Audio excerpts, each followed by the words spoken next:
ज्यादातर लोग स्वामी जी जी मेरे भाई। सिर दर्द अपने जेब में लिए फिरते हैं। आप देखेंगे कि बहुत सारे टीनेजर्स हो या फिर एडल्ट्स हो, यानी बड़े बुजुर्ग, सबकी आदत बन चुकी है कि सुबह उठने के बाद सबसे पहला काम क्या है, फोन उठा लेंगे और फोन में सबसे पहले देखा जाएगा भाई किसका किसका मैसेज आया है, सोशल मीडिया पर क्या हंगामा बरपा है। लोग अपने सिरहाने इसकी फोन रख रेडिएशन करके बड़ी सोने की आदत डाल चुके हैं, जबकि बार बार ये स्टडी बता रही है कि इस तरह से फोन का इस्तेमाल हेडेक की एक वजह बन सकता है और फिर सुबह सुबह फोन देखना पूरे दिन आपको सिरदर्द परेशान कर सकता है। तो इस आदत से कैसे बचा जाए? एक तो मुझे फॉर्मूला ये दिख रहा है स्वामी जी कि जो कपड़े बनाने वाले डिजाइनर्स हैं वो जेब फ्री कपड़े अब बनाएं, जेब ना हो तो फोन नहीं रहेगा उसमें। जैसे और सिरहाने रखने की आदत है तो क्या सिरकलम कर ले? तो मेरे तो देखो जो है सिर से दूर रखे, 5 फुट दूर रखा करे मोबाइल को। वो 3 चीजें, एक तो मोबाइल जो उसका चार्जर होता है वो कई बार फट जाता है तो लोगों की मौत तक हुई है। तो जो शीर्षासन न कर पाए सर्वांगासन, बाकी सब अनुलोम विलोम करें जैसे हमारे सब सेवाव्रती भाई यहाँ पर कर रहे हैं। और एक तो इसमें रेडिएशन बड़ा खतरनाक है। दूसरा, जब आपके पास में मोबाइल चार्ज होता है या आप चार्जर पर वो बैटरी बैकअप के साथ लगा करके आप सोते हैं ना, वो कभी फट गया तो जीवन का अंत भी हो सकता है। तो सबसे ज़्यादा खतरनाक है मोबाइल का और जितने भी इलेक्ट्रॉनिक चीज़ें गैजेट से इनका रेडिएशन, ये पोल्यूशन से भी ज़्यादा खतरनाक है। और इससे पूरा जो शरीर चल रहा है, ये पूरा ब्रह्मांड है, ये पिंड और ब्रह्मांड सारा ऊर्जा तरंगों का संघात मात्र है। This body and universe is the composition of different energy fields. अलग अलग प्रकार की ऊर्जाओं का अलग अलग मात्रा में, अलग अलग कंपोजिशन में उसका इकट्ठा होना, यही तो सारे इस रचना के मूल में है। तो जो कर सके वो तो शीर्षासन, सर्वांगासन, हलासन और ये अभ्यास कर लेंगे। ये सिर दर्द के लिए बड़े अच्छे हैं और सिर दर्द के लिए ये भी बड़ा अच्छा अभ्यास है। अनुलोम विलोम के साथ साथ चलो सब उल्टे लेट जाओ। और मोबाइल से इसलिए भी बचें कि आप दुनिया में क्या हो रहा है यह ज़्यादा महत्वपूर्ण नहीं, आप क्या कर रहे हो यह ज़्यादा महत्वपूर्ण है। दुनिया में जो हो रहा है उसको आप 99% टाल नहीं सकते, आप अच्छा कर सकते हो। इसलिए मैं 99% अपने ऊपर ही फोकस रहता हूँ, 1% वर्ल्ड के साथ अलाइन रहता हूँ, जिससे कहीं मैं ज़माने की रफ्तार से कहीं पिछड़ न जाऊँ। तो मॉडर्न वर्ल्ड के साथ अलाइन रहो, लेकिन सुबह सुबह तो मोबाइल का प्रयोग कतई मत करो। मैं 99% अपने शरीर बल को, अपने इंद्रिय बल, मनोबल, आत्मबल को बढ़ा करके अपने बॉडी से, अपने माइंड से, अपने सामर्थ्य से मैं कैसे नव नव सृजन कर सकता हूँ, इस जगत के लिए अपना कंट्रीब्यूशन दे सकता हूँ, योगदान दे सकता हूँ, इस पर केंद्रित रहता हूँ। तो इसलिए सुबह सुबह तो मोबाइल से 100% दूर रहना। सुबह उठते समय और रात को सोते समय मोबाइल का कतई प्रयोग नहीं करना चाहिए।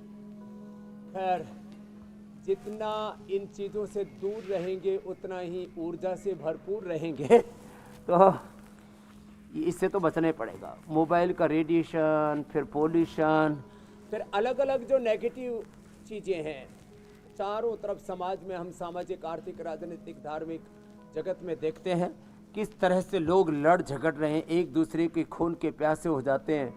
और आजकल तो कुछ मैं ज़्यादा ही देख रहा हूँ, लोग जो है आत्म केंद्रित ना हो करके, आत्म संयम में, आत्मानुशासन में न जी करके दूसरों की तरफ ही ताका झांकी में लगे रहते हैं। अच्छा स्वामी जी, आम तौर से लोग आत्मानुशासन अथ योगानुशासनम योग चित्त वृत्ति निरोध। जी मेरे भाई। स्वामी जी, आमतौर से लोग जो है सिर दर्द को एक मामूली सी बात समझते हैं कि भाई सिर में दर्द हो रहा है, ठीक हो जाएगा, लेकिन कई बार यही सिर दर्द बिनाइन ब्रेन ट्यूमर का भी लक्षण हो सकता है, यानी वो ट्यूमर जो कैंसरस नहीं होता। ऐसे में स्वामी जी, ब्रेन ट्यूमर के हेडेक को कैसे पहचाने, कैसे कि ये दर्द जो हो रहा है सिर में ये ट्यूमर की वजह से हो रहा है, और फिर उसका उपाय भी बता दीजिए। एक तो एसिडिटी बढ़ने से, पित्त बढ़ने से, उत्तेजक दृश्य जैसे अभी हम बोल रहे थे, उत्तेजक सुनना, उत्तेजक खाना पीना, उत्तेजक वाणी व्यवहार, उत्तेजक स्वभाव जो है ये हमें उत्तेजनाएं जो है ना ये सिर दर्द देती हैं।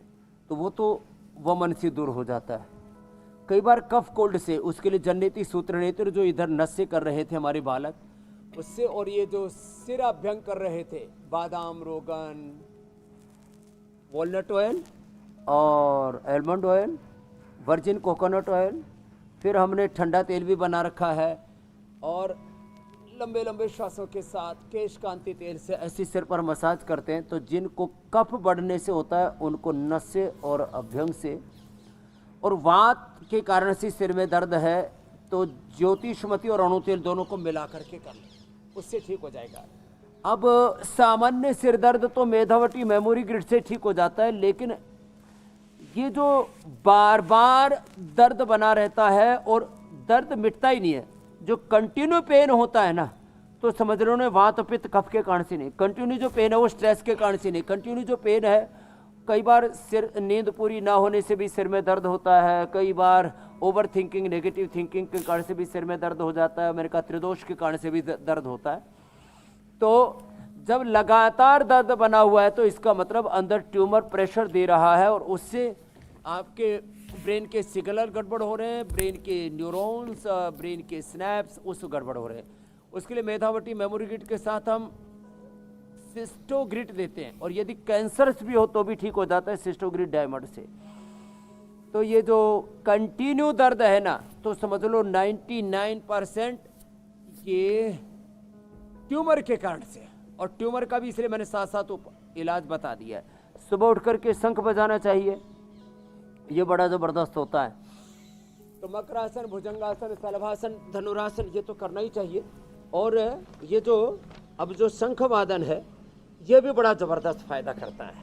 तो एक बार सुबह उठ करके शंख बजा लें तो मोबाइल की तरफ दृष्टि नहीं जाएगी। सुबह उठते समय और रात को सोते समय दो बार तो मोबाइल को अवॉइड करना ही है।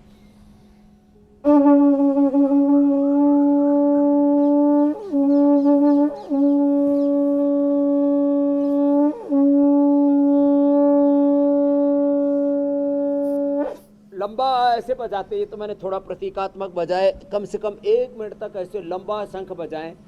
उससे पूरे जो है वातावरण की जो सारी ध्वनि तरंगे वो भी पावन हो जाती हैं। आजकल साउंड पोल्यूशन भी है, तो साउंड पोल्यूशन से बचने के लिए अच्छा साउंड है शंख का, ओंकार का, उस खुदा अल्लाह ऑलमाइटी गॉड भगवान की इबादत के जो प्रार्थनाओं के जो स्वर है, दिव्य संगीत, सात्विक संगीत के जो स्वर हैं, वो हमें हमारी चेतना को अपलिफ्ट करते हैं। खैर, तो सिर दर्द के लिए एक बैठ कर के भी आसन है, ऐसे शशक आसन। ये सामने मखाने और पोस्त दाना रखा हुआ, ये भी बड़ा अच्छा है, इसकी खीर बना करके खाएं, इससे भी सिर में दर्द दूर होता है। हमने भी दिव्य धारा और पतंजलि बाम लगा रखा, उसके सिर में लगाने तो भी सिर में दर्द दूर होता है। ओमेगा खाएं डेली, जैसे मैंने कहा था, गाय का या भैंस का घी। आप गोमाता के साथ साथ भैंस आंटी की बड़ी वकालत किया करते थे हुसैन भाई, तो हमने गाय का और भैंस का दोनों ही घी आज आपके सामने प्रस्तुत कर दिया है। आपको भी गिफ्ट में भेज दूंगा। ये अच्छा किया तो आपने। इंडिया टीवी हर वक्त हर जगह डाउनलोड करने के लिए सर्च करें India TV news Google play store या ऐप स्टोर पर।